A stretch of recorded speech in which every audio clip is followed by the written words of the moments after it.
It's not my episode this time. I believe it's Daniel. To answer your question, the films we're doing after this week are when we get John on as a guest, and we've got The Truman Show and Cabin in the Woods are the two after this one. Right, okay, cool. That's a horror, isn't it? Cabin in the Woods. Yeah. Yes, indeed it is. So one for you to look forward to. So, you're not here, you're on holiday. I'm aware. And then Thankfully, the next, we've got 4 films left after that, which is Casino, Air, Leon the Professional, and Requiem for a Dream. Is it Casino and Air in the same one? Yeah. I'm kind of looking forward to that week, like. That'll be a nice wee week. So I've got loads to look forward to here in the podcast for any new listeners that are joining us for the first time. But like we seem to mention every week now, all one of you. all one of you. All one of you. Chirping. Well, I haven't a look and see where we'll be getting downloaded from across the world. Yeah, man, go for it. Philippines. I'm assuming that. No for long after the racial slurs that we just made in the. Unlike Manny Pacquiao, we are massive in the Philippines. The second tallest man in the Philippines, Manny Pacquiao. I think the last episode is the first one I've actually watched from start to finish. Remember I sent you a video? Well, I sent a screenshot. Wasn't as in the telly. Maybe that's where I'm going wrong because I just kind of wasn't my phone. It's not as clear. So put us on your telly on Spotify and the apps, and it'll come out perfectly. Well, guys, in the last 7 days, I had 114 downloads, but they've all come from the UK. But if I run it back in the last 30 days, we've had listeners coming in from Ireland, Poland, Japan, Portugal, Canada, Israel, Netherlands, and Norway. Are these like actual listeners or just mucky folk on the dark web with VPNs? You tell us. Sorry I don't speak moron as well as you, but let me try. What the hell is supposed to do, you moron? It's a moron. That's not against the law. Gun! You fucking moron! Stuff like Batman. Because he is Batman, you moron. What are you, a fucking moron? Huh? You moron. Drop dead.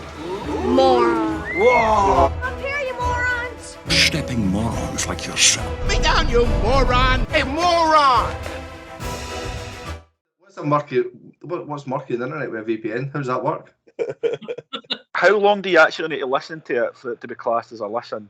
Well, these are downloads. These are not listens. So the listens are a different website. So it's basically like over 100 people have accidentally downloaded it while they're looking for something else. But if we want to call out the creeps that are downloading it, there's somebody downloading it on a Chromecast device. There's 2 people downloading on an Amazon Fire Stick, and there's one person downloaded on Audible. They need looked at.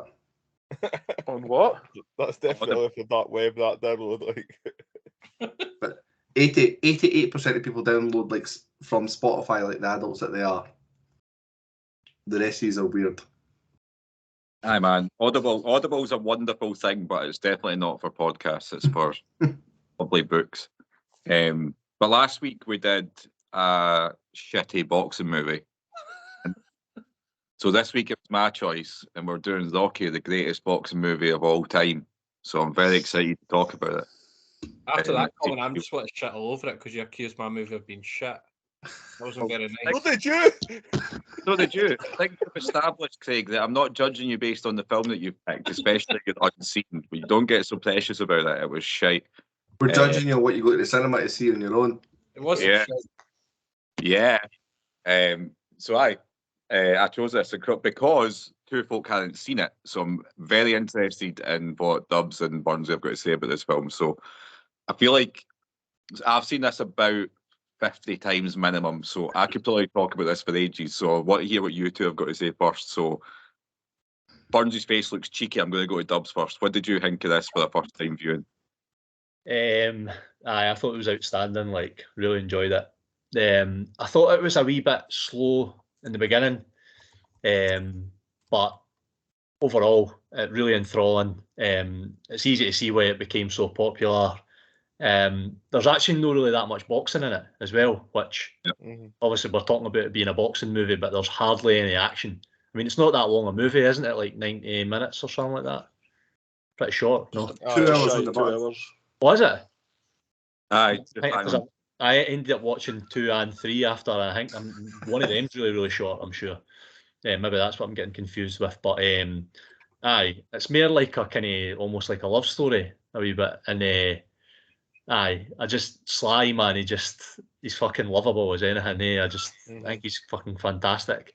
I think we've chat on Talia Shire before as well and other stuff, but I thought in this she was pretty good, just kind of understated. Like obviously they're trying to portray her as this kind of shy, like awkward person, and I thought she really portrayed that well.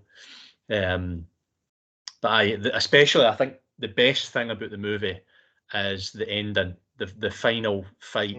It's really gripping. Like I actually remember at the time watching it, so I was like lying down, like, and then just kind of taking it in. And then when the last fight kind of gets further and further on, I actually sat up like that, and I was like proper like engrossed in what was going to happen.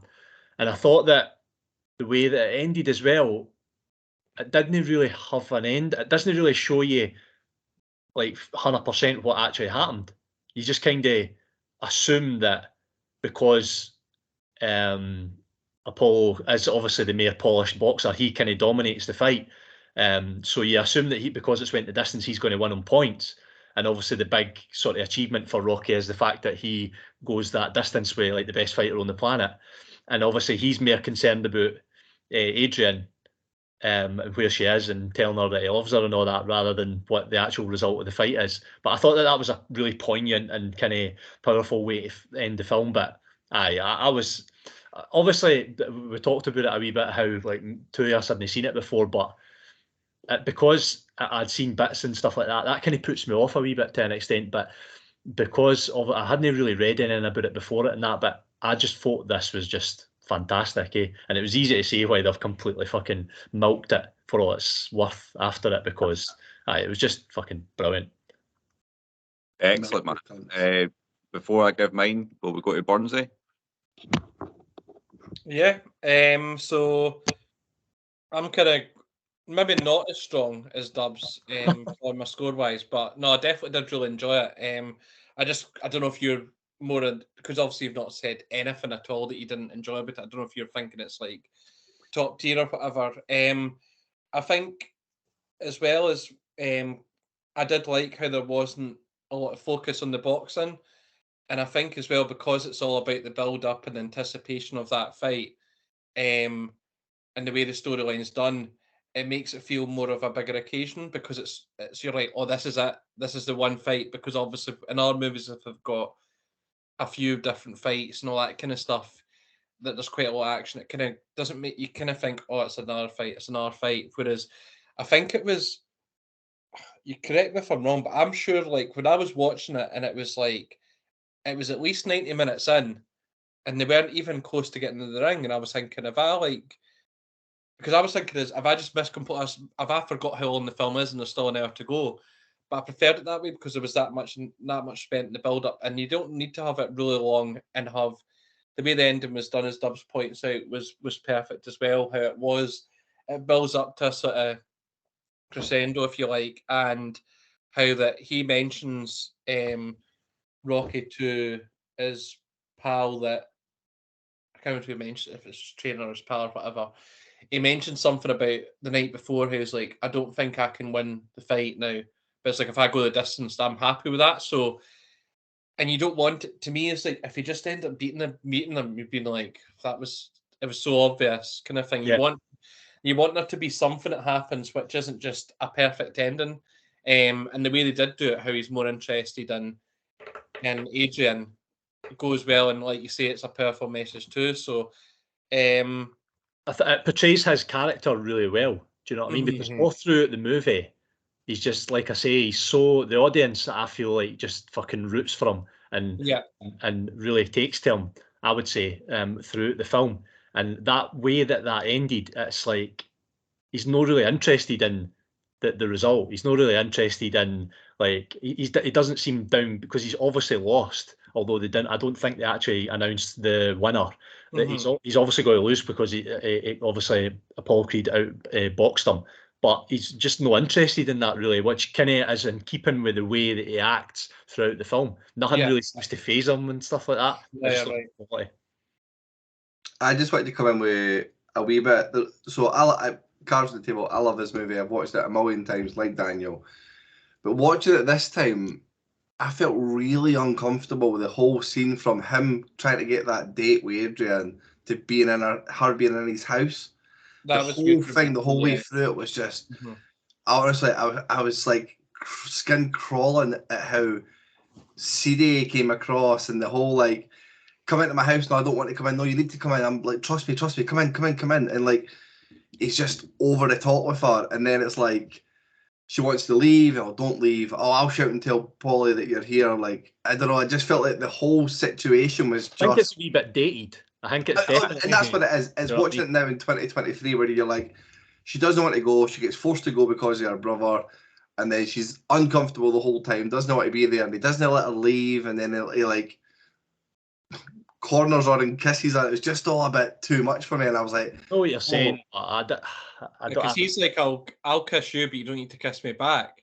That was just like. I don't think it's anywhere near as bad as you're making it, Kyle. Like, it was just a wee bit. She's shy, right, and she sort of made it clear that she wants him to be the one that's more the guy. Do you mean she's just a bit shy in that? I just felt like she, for most of it, did not want to be there in the situation. I think for what you're saying, Kyle, I think if they made it like 20 years later, or maybe like the new or whatever, they probably wouldn't have done that. Mm-hmm. But it feels, I suppose it does feel a wee bit antiquated. But I certainly didn't feel uncomfortable with it. I just thought it portrayed him again as like he's not really got any like the normal boundaries, because he's simple. He's like, a bit he's really I don't think there's any sinister. I mean, how would they portray that in 2023? Sly sending an unsolicited dick pic to fucking get him attention. Oh, Sean. I was actually just going to bring that up as well, Kyle. I wouldn't say like I felt uncomfortable. My skin certainly wasn't crawling or that, but it definitely was something that I noticed. Like, he did basically corner her and like force her to kiss him, kind of thing. And also, I did think after that, exactly what Dub said. It's obviously just a time thing. It's very, very 76 or something. But I did definitely notice it. One thing that I did want to bring in, and I do really like this film, but and it's the same for the other Rocky films and into the Creed films as well. Like, we kind of touched on it earlier on with Cinderella Man about the action in the ring. Like, this is just like, for me, the most over top kind of sporting film in terms of like action that you get. Like, if you look at other sporting films, the action's always kind of overhyped and it's over the top. But in Rocky, it is just so much over the top for me. But it does add they do it in a way that it is quite enjoyable. Like Dub said, with the fight against Apollo Creed, like it does it builds very slowly, and then it just gets really, really exciting. And they do that in the other films as well, but it is literally just blow for blow for blow. Like, it's two guys just fighting on the street. Like, there's nothing boxing about that at all, but there's something that is quite endearing about it and quite exciting to watch. And I don't really know what it is, but I think if you wanted to watch technical boxing, you would watch boxing. Boxing. There will never be a boxing fight that's exciting to me as Rocky Balboa against Apollo Creed. Like, there will never be an actual boxing fight that's anywhere near as good as that. Like, so I'm not a big boxing fan at all. Like, I do find boxing pretty boring, but for this, like, it's almost cartoony. But there's just the point I'm trying to make is there's something about it that just I can't find the right words here.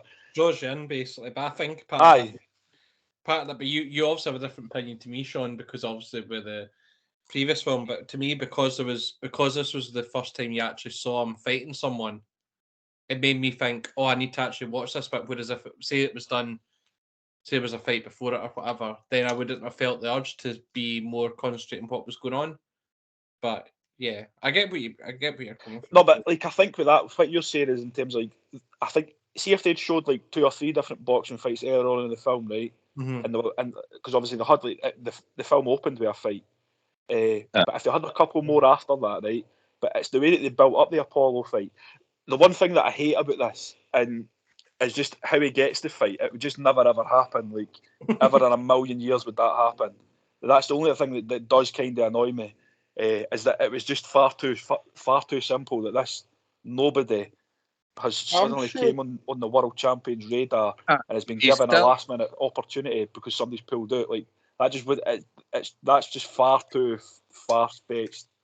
It's like instead of fighting like Robert Hellenius, who Joshua fought, he's getting somebody for the Falkirk gym to come and do it. Exactly. It's that part is a load of nonsense. Nah, because he's still a professional fighter. Like he's a they go through the book of the local professionals. So they need a Philadelphia-based pro, and he's like he's obviously won some fights. It's just at a low level. Like I think he's an overthinker. I get that. I get that, but I just don't like it. I just don't like the way that with Braddock selling. Aye. Does that know exactly what happened to Braddock?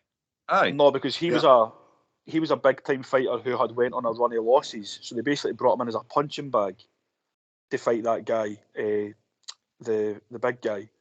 So aye, he was like almost a household name in the late 20s. That movie with Braddock though. I getting disqualified once, I think, and that was it. And then the next thing he gets a fucking shot at like one of the up and coming contenders. They brought up in the film because he said in the changing room, like, I know what this is.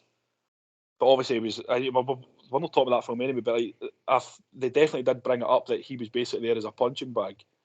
But like, the Rocky situation is a lot more far-fetched, but what I'm saying is that move, I think with you, Sean, obviously, you probably watch more boxing than with me and probably most of the people here. I don't know if you're maybe looking for it to be like perfectly technical, like boxing, like at all times and that. It's just like I'm just picking holes. No criticism. Literally just picking holes. Like I'm not an avid boxing fan or a boxing watcher. It's just not my kind of thing. Like there's other things that I'd rather watch, but it is just literally picking holes in a good film. That's literally it. It's probably the thing that I didn't like about it is just how we got the fight. I just thought it was a bit kind of. I think the thing about that is it goes back to what I was saying though, the fact that he goes the distance and obviously he's nowhere near winning it. I think that obviously is still it's not very realistic, but if he had actually won it, you know what I mean? Like I think it's in keeping with the movie.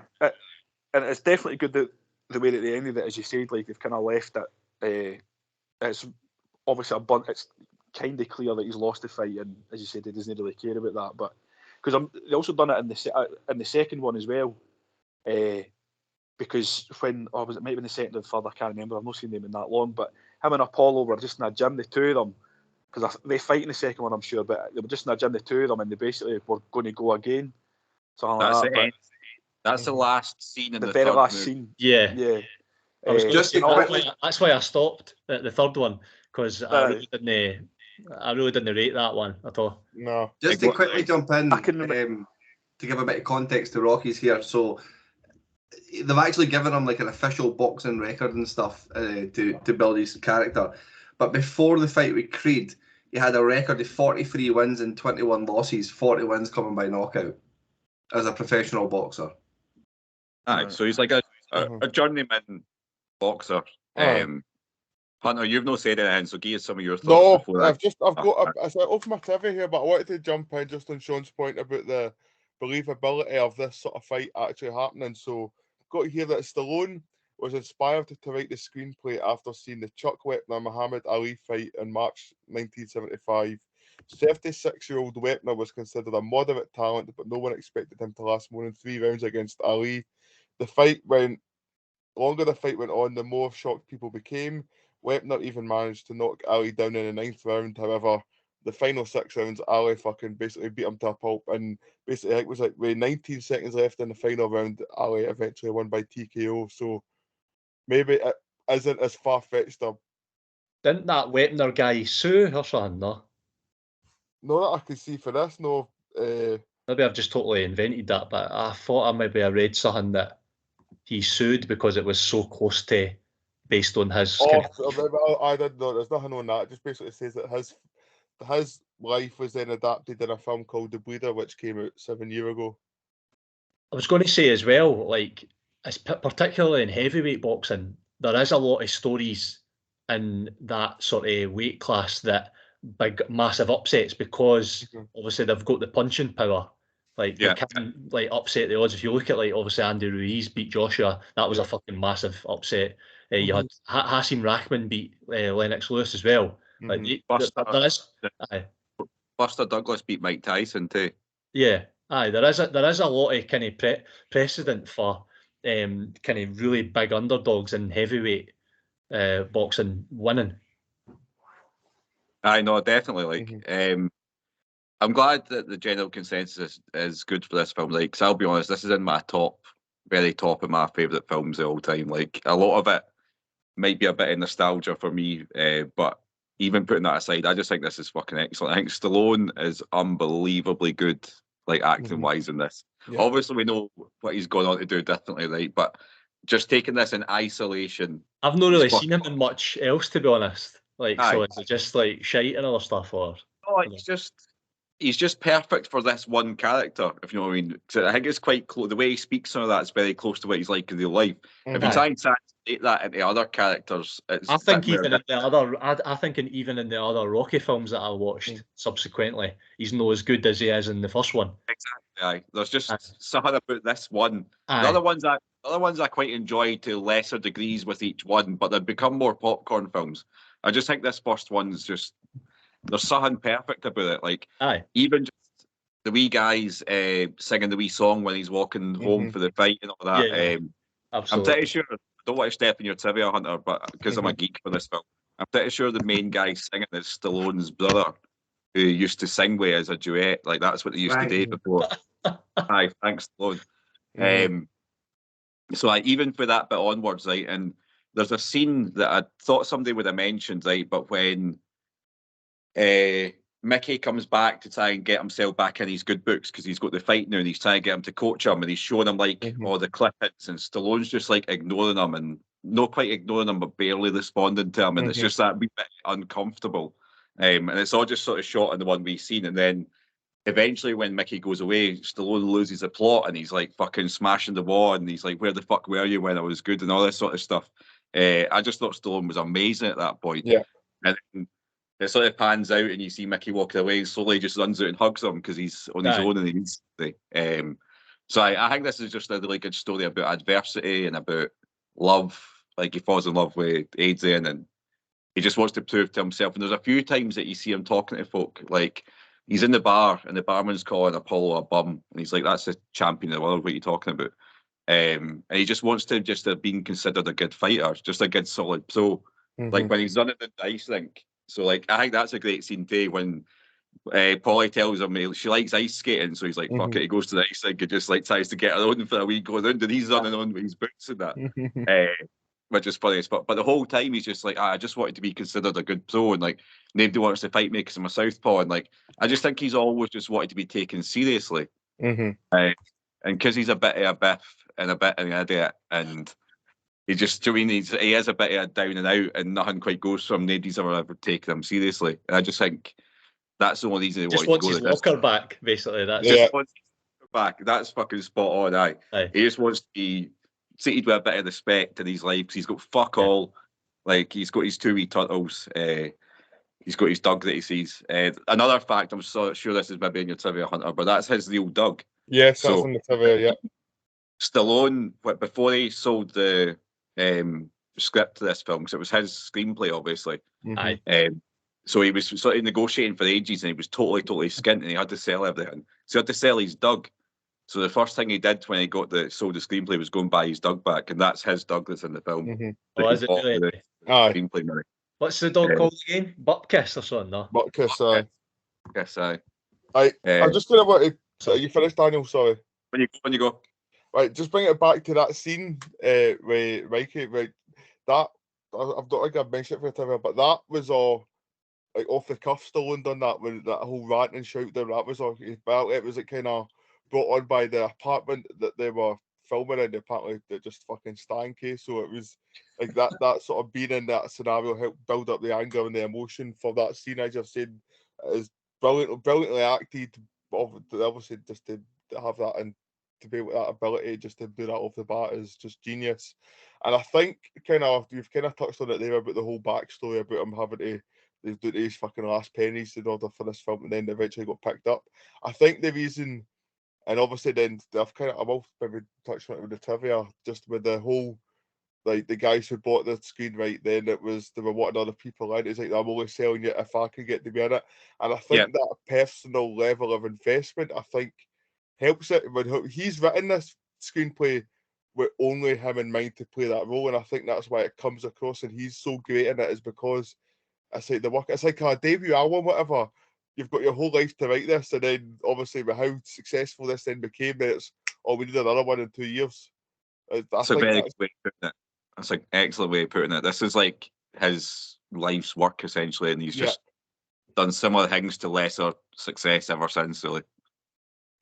I think that was it. And I think, as I said, because he's so personally invested in it, that's how he's also so believable and lovable in the character role as well, because it probably is maybe a mirror image of him. Maybe it's not a boxing career, maybe it's his film writing he wants taken seriously. It's like a mirror image of his life at that point, or up to that point. I was going to say there's two things that you mentioned there, Daniel. It's like the skating scene. I don't know if this is taken, like, obviously it's not, it'll be taken from Rocky for this film, but it reminded me of Happy Gilmore when he takes the woman that he sees and takes her ice skating, because there's a boy going about the ice, and he says, like, it's obviously nobody's there, and he was like, oh, can we get like 5 minutes? And I think he has to pay for it as well. So I don't know if that was just taken for Rocky as a carbon copy of it or not. This film's been parodied. No, this film's been parodied to death over the last 50 years. Like, there'll be loads of things that are copied for this film, and just can be bits that you're meant to know. Oh, that's a wee nod back to. That'll be what it was. I was going to say, Daniel, you mentioned about the turtles. Aye. And Cinderella Man, he gets turtles at the end as well. Yeah. I noticed that as well. I wondered if that was deliberate. I don't know, because I doubt it was part of the true story, so I'm assuming they've done that deliberately as a wee nod to. It must have been, Like, I totally forgot to mention that on the last podcast, but I mean it's relevant to this one as well. But I was like, that's fucking way too convenient. Aye. The second bit I was going to say is when you mentioned about the coach, Daniel, how there's a scene obviously in the house, and he basically comes over. He's like, I want to be your manager, your coach, blah blah blah, just everything. He's wanting his hands in the pie. It's like, I was just wanting him to just say, no, get lost. I didn't want to be around you because obviously you're just interested now because I'm going to be fighting in this big title match now. Instead of him basically then, because it didn't seem if they had that good a relationship until they obviously get together and train him for the fight. Like before that, as if like Sylvester Stallone obviously seems as if he's got respect for the guy that's at the gym, but he's got zero respect for him because he's obviously just seen as a nobody, and because he's changed, just like, oh no, I want to be with you now, and I'll train you, and I'll do this and I'll do that. For my preference, I maybe would have wanted them to go down a different route. We've not really mentioned any of the other characters like Mickey, like Holly, obviously, and there's like a mobster in it as well. Yeah. I think the reason that Mickey had kind of turned his back on him was because Rocky was working with that the mob guy, and Mickey does reference that, I'm sure. Like, he says that that's why he turned his back on him. Do you know what I mean? I think they have that sort of shouting match in the gym. He's like, "I'll tell you why I fucking done this," and it's aye. But he's obviously not got much else to. He's not got loads going for him. So what does he expect him to do? You can have it on it. But if you look at Mickey though, the way he lives, like he lives pretty like basic as well. So yeah, like you don't need to be breaking guys' thumbs for a living and being like a mobster's henchman, I think is his thing. And he also mentions like you could have been something, but you ended up just fucking wasting your life working for a mobster essentially. Yeah. But obviously, no for you. But as the films progress through the sequels, you get to see a lot more of that relationship between Mickey and Rocky. Right. So I suppose having you not seen the other ones, it doesn't seem as much as maybe how close they end up being as you sort of go on. Obviously, Dub's got as far as the third one, so you get to see maybe the pinnacle of the Mickey. What about you, Burnsies? Obviously, this is the first time you watched that. Would you watch any of the other ones, or? No, I think so. It's like I would probably pick maybe one of them as one of my options going forward. I did really enjoy it. The only thing which I did, well, one of the things. You picked this again. One of the things we did mention that we spoke about obviously earlier was about the relationship with Adrian. It's like, I know we spoke about how it seemed a bit weird and felt uncomfortable. Creepy. Creepy. It's like, because one of the things he does say this, he actually says like, "Oh, guys are creepy," and to me, he was being a complete creep. But then, as well as He's just such a doofus. Do you know what I mean? He doesn't even. He's unaware he's acting like that. He's just that's him just to be honest and sincere. Completely fucking there's no any bad intentions in him at all. He doesn't. Aye. But the other thing is, I didn't. Just before you go on, Buzzy, that wee bit you're talking about, see when he walks the wee lassie home and he's giving her the full speech, like, oh, there's creeps out about, and like, if you act a certain way, people will think that's who you are, and like, walks all the way to her door just to keep her safe, and then she turns in and gives him the fucking fingers or whatever. Doesn't give a fuck. Love that. Aye, that was good, actually. I actually forgot about that. It's just like, as well, see, when Adrian was first in it, I just thought, maybe I was just oblivious, but I just thought she couldn't actually, I couldn't tell if she was shy or whether she just thought, I could not stand you, go and shut the fuck up and leave me alone. I thought it was the latter. Like, I thought she was just like, go and stop coming in here. You're just coming in all the time, pestering me. I'm not speaking to you. Get the hint, basically. And then obviously you realise, well, Kyle might think that she's been told she's getting into the relationship. But obviously you see it blossoming and all that kind of stuff, and she obviously opens up more as the film goes on. But I didn't know if it was just me who got that vibe for the very start. But I did find, not as much as Kyle, but I did find it quite weird and a bit creepy at the very start, because it just seemed too much. But it's like you say, it's probably maybe it's maybe because obviously it's however many years in the future now, and if you saw that kind of stuff, if they were writing a film now, they wouldn't do the same scenes as what they did back then too. Like when if it was getting done now, Rocky would have a restraining order on him after about the third visit to the pet shop, and rightly so, because he's stalking. He would have been cancelled. Creating a multiple Instagram profile so you could DM her. But you've also, like, you've got to remember the whole scene kicks off with the most frustrating character in the whole movie, which is Polly. Like, Polly's a dick. He is a dick. He's a lovable dick. There's something lovable about it. But he's just angry, frustrated. Because Burnsies was talking about Mickey, like, just obviously like getting onto Rocky when he gets like a big fight. But if anybody does that, it's like Polly just fucking, he's just a down and out. And this gets more prevalent the more the movies go on as well. Yeah, I was going to say, I can't remember in what movie that happens most, but and he's the same all the way through. More after the ones you've seen, like anything it's what about me? Polly's actually, as well, if we're talking about Rocky's like kind of actions towards Adrian, the brother's even worse. Like he's horrible. He's abusive. I think that's really dated, but obviously he's brought her up and stuff, so he's quite protective of her. But aye, because he's both essentially pimping her out to a date, but also protective at the same time. Yeah. Like not wanting to cross the line. It's when he fucks the turkey at the back door and he's still got the leg in his hand. You hungry? You know who that is, Kyle? I've seen him in other stuff. What is he in? So in The Sopranos, yes, episode. Sorry, he's Bacala. Aye, Bacala's father. That one episode, he's fucking brilliant. He's just as crab in The Sopranos as he is in this. Aye, oh, he's superb. Just tell him to go out and be himself. By the time you get to the fourth one, he's fallen in love with a robot. I'm not even joking. I don't think I can watch the fourth one. Please watch the fourth.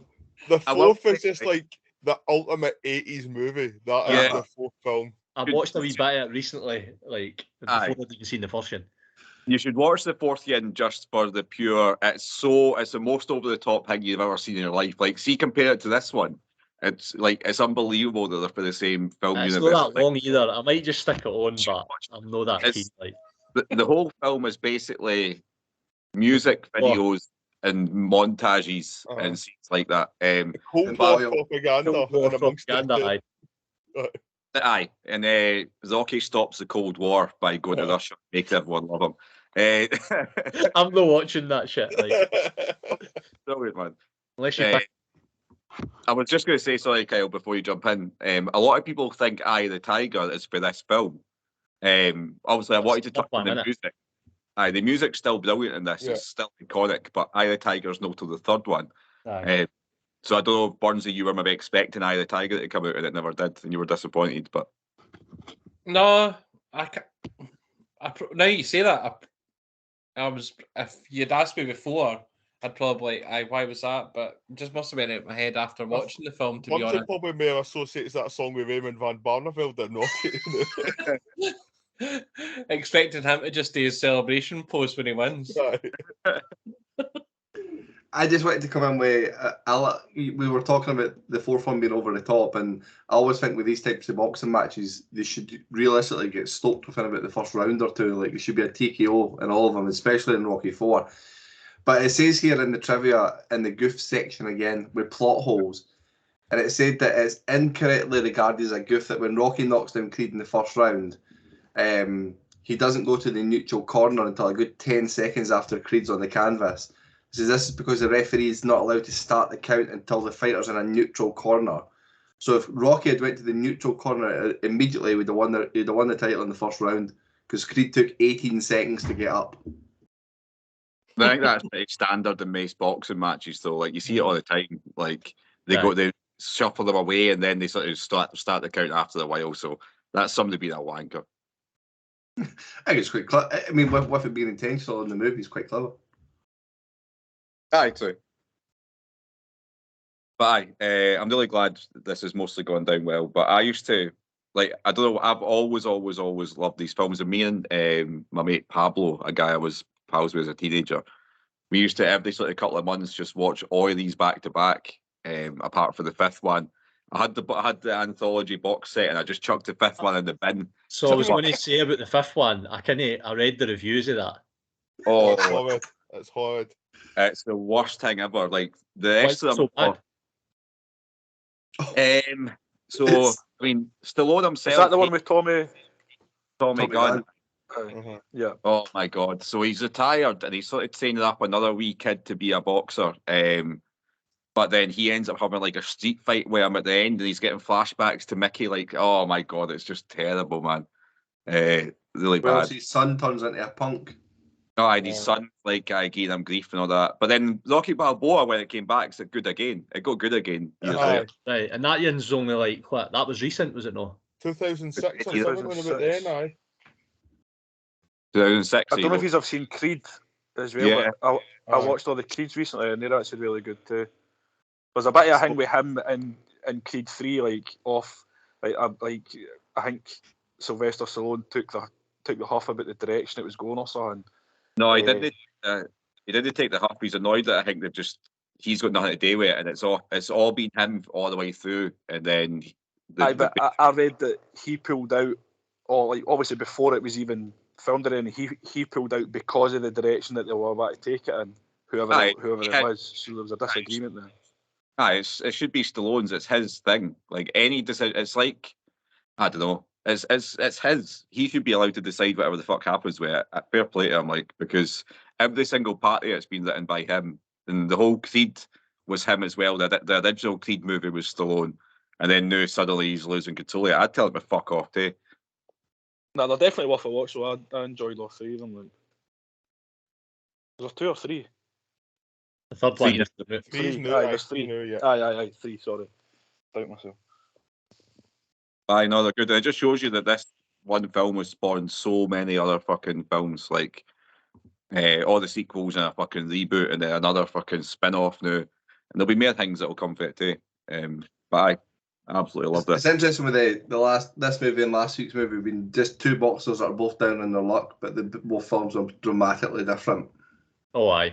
I know. So different. Mm-hmm. Well, I suppose it's me that's the host. Has anyone got any more to add before we go to Hunter for? I was just going to say there that I really tried hard to not, because I think I said this at the start, that this film doesn't really have a lot of boxing in it, although it is about boxing. So I don't think even on that level you can really. I know Sean was saying about like some of the action in this is just a total slugfest. But to me, it's far more about him character and what actually happens in it. Nah, I really loved this. Like, I think give as you well, like some- for regards to the slugfestness, perhaps that could be perceived of the fight scenes. I think it's more. This isn't an adaptation of somebody's life. It's drama, so that the kind of that gets carried and amongst it doesn't look out of place because it's a fictional story in sense. It's not, for example, like the film we looked at when it's meant to be real fights are portraying. This is over the top dramatizations where it should be allowed. Aye. Welcomed. Right, so I think we've covered the majority of the bits of trivia that I've took down anyway, but what I will hear, so obviously first of all we know that was Rocky Stallone's, sorry, not Rocky Stallone's, Sylvester Stallone's actual dog that was in the film, but also Cuff and Link the Turtles, he took them home after the film finished and they were still alive as of 2020. fucking hell. Isn't it? Yeah, don't they live till they're like 200 or something? Aye. Mental, man. Cuff. First sports film to win an Academy Award for Best Picture. It was actually up for 9 nominations in total. It won 3, which were Best Picture, Best Director, and Best Film Editing. Didn't even win Best Screenplay for Stallone. What a shame. Oh. Poor lad.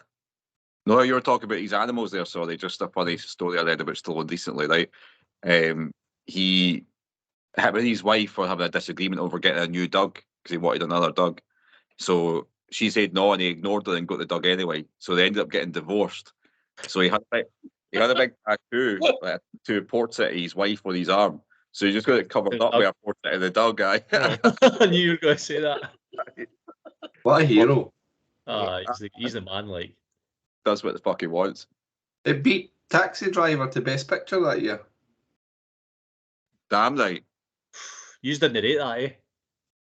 It's decent. It's just I don't think it's anywhere near the holy. It's a bit like Scarface to me. It's held up in this like amazing regard by folk that kind of want to be hard men rather than being good. If you know what I mean. I haven't seen Taxi Driver for a while, but I remember the first couple of times I watched it, I really, really enjoyed that. I don't know if I would put it above Rocky. Like I'd have to see it again, but no, I love that movie. I think that's a great movie as well.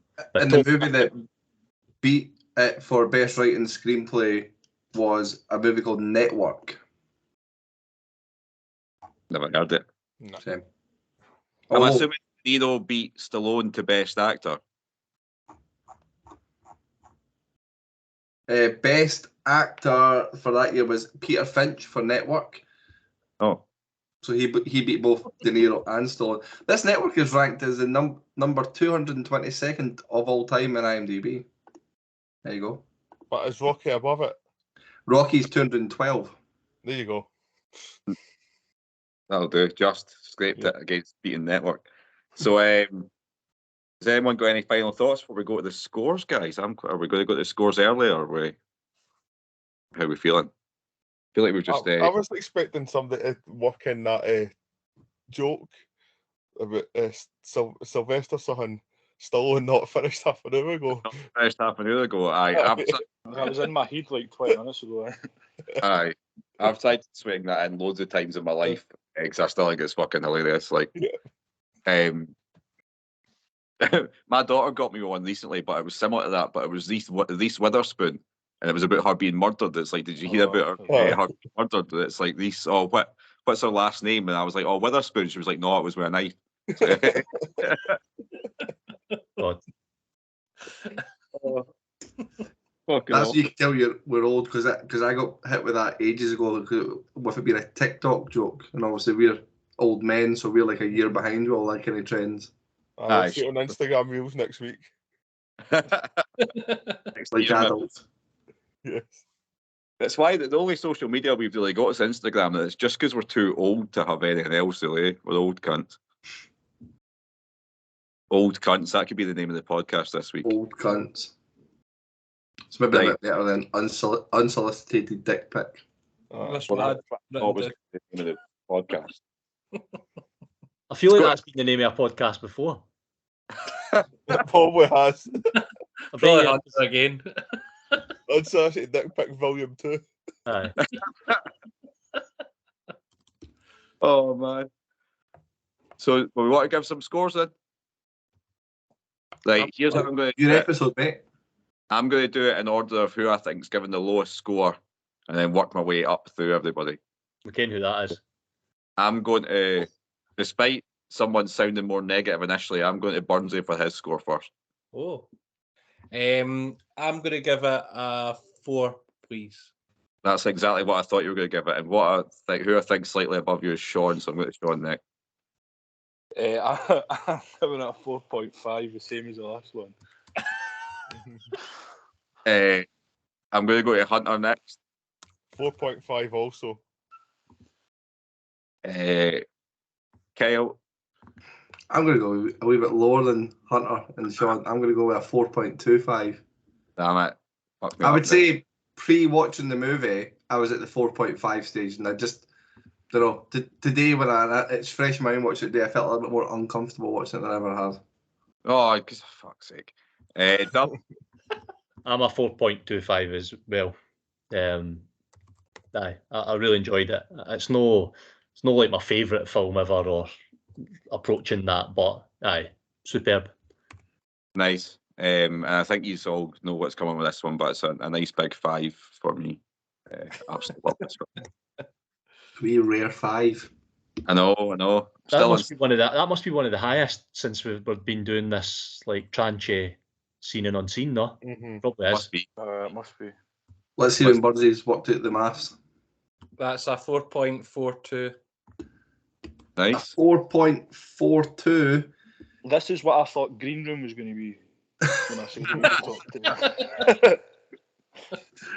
Well, a 4.42 puts it just below Banshees of Inisherin, and it knocks out Parasite from the top 10 and becomes our 10th best movie. Nice. That's mental. That was like number one for like. I think we couldn't have shift that for number one for so long too. It's definitely better than this. Nah. I would say Parasite is better than Rocky. I'd go Parasite better than this.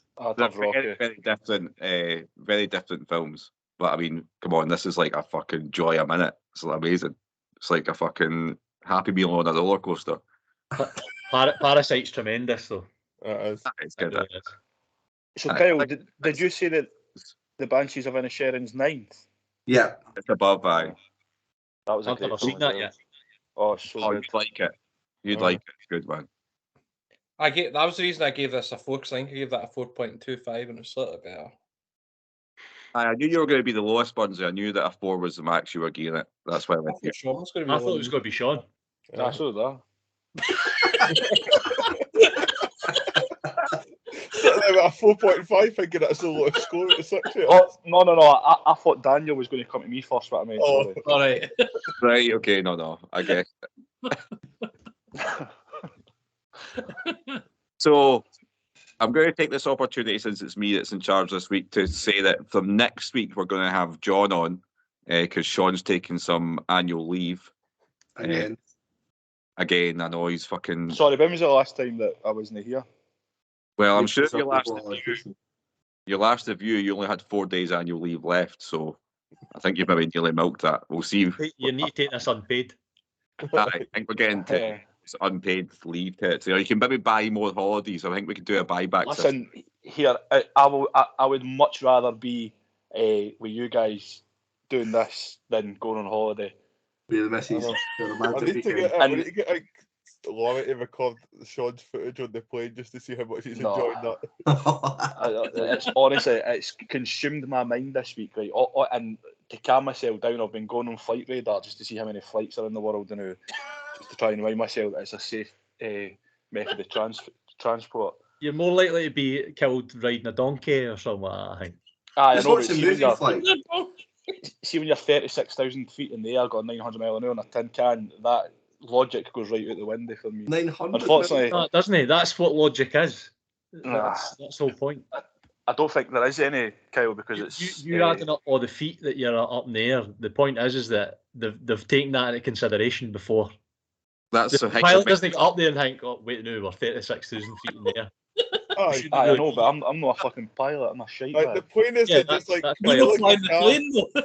The plane doesn't get delivered to Glasgow Airport with just delivery mileage on it. It goes to big it was testing. I know that. But no, because it's under 7 hours. There's no like it says because it's 2, and I checked to see if there was like if they had like films or not, but there's nothing like that, Kyle. So I've literally got I've downloaded some podcasts and You could always talk to Laurie if you wanted for 3.5 hours. No, because I need to block out the sounds of the plane. Where are you going? I'm 100% serious. Lanzarote. If I make it there. Just take a couple of Valiums. Is that not what somebody did with me? When I went to get my eyes tested, so I was wanting to get prescription sunglasses because I've wanted sunglasses for ages. Obviously, I can't fucking see at all when I've got sunglasses on. So anyway, the last who was talking, who was doing my eyes, and she said, "Oh, you should get some Valium. Like I'm the same as you, but I've been taking Valium for mine, and it's been absolutely amazing." I was talking to you about it, Daniel, on Friday as well. And then Laurie came home for work on, I think it was Saturday or Sunday, and said that someday one of the midwives at work said, "I've got a couple of Valiums in the house. I'll just bring them in." So Laurie came home with a couple of Valium for a pal for work. But I was like, "Laurie, I'm not taking, like, that could be fucking anything. You hardly even know this woman." She goes, "No, it'll be fine. It's not going to be anything like ridiculous or that." So I've got that as an option. But I thought you were going to tell us that you actually did take it. And No, but like, as I said to Daniel on Friday, like, my assumption was that when you took Valium, you were just like pure mongoed and like slavering of yourself kind of thing. But apparently that's not the case. Well, I would just a friend of ours that me and Burnsies went to New York with had done himself a wee cocktail of Valiums and just straight vodka whilst we were sitting waiting for the plane to take off, and he was in a bad way. He was a bad dude. I see. I'm not like. I'd rather go through like the crippling anxiety and fear of flying than be like fucking out my dome on. So if you just took Valium on its own, what does it actually do? Does it just make you pass out basically? It just calms you. No, it just calms you down basically. It calms like any anxiety or fears you've got or whatever it is you're feeling. That I think it just basically mellows you out a bit. But obviously, I don't think drinking with it is a good idea because obviously it can. Speed up side effects and shit. Aye. Plus, a drug that stops you caring about stuff and worrying about stuff, plus alcohol, means you're going to do something like stupid, like jump a building or something. You know what I mean? Oh, this will be fine. Just fucking go for it. Is this the door for the toilet to fucking crack open the door in the plane? 36,000 feet up in the air. Well, Sean thinks his plane's going 900 miles an hour as well. He's fucking faster than every plane in the world. It's like the plane out of Top Gun that went fucking... Mach 10, baby. 20 or whatever. Well, if we can recommend a movie for you, Sean, download Denzel Washington's Flight. You'll enjoy that one. No. That's a good film. That's a good film. No, it's good. I'm not fucking watching that, no. I think we've reviewed it, we know. We'll have it. Aye. Oh, we know. I don't remember. No, was it no Sully that we done? No, we've not done that. No. I'm sure we've done Fight. I'm definitely sure we've done. I think you're right. Have you got the list there to find it? It's not in our top 100 anyway, that's for sure. No, I don't know. I've done it. I've definitely seen it though. Well, before we just ramble on about what we've seen and what we've not seen before we get to the end here, the two films that John has picked for us, JMCK88 on Instagram, by the way, he has picked Cabin in the Woods and he has picked A Truman Show. So that'll be the next two we've got coming up, and then we go back to normal service with Air and Casino after that. So it's been an absolute pleasure taking charge tonight. Whose turn is it next time, actually? John's. John. Well, after John, I mean, it'll be back to Sean. I picked Air. Mine's is Casino. Sound. So I'm looking forward to you guys getting some hosting duty. But us morons now will bid you farewell. Do you want me to text you when I land safely in Lanzarote just to ease your worries? You might inhale a donkey once you get there as well. You better be texting us your reviews. I'm not watching the film. I've not got time for that. You could. Because he's not on valleys. Sat in a tin can for 9 hours over the 2 flights. Oh no, I've not got an iPad or. So Sorry I don't speak moron as well as you, but let me try. What the hell is supposed to do, you moron? It's a moron. That's not against the law. Gun, you fucking moron. Dressed up like Batman. Because he is Batman, you moron. What are you, a fucking moron? You moron. Drop dead. Moron. Whoa! Up here, you morons. Stepping morons like yourself. Me down, you moron. Hey, moron. Bid you farewell and good luck, morons. Bye.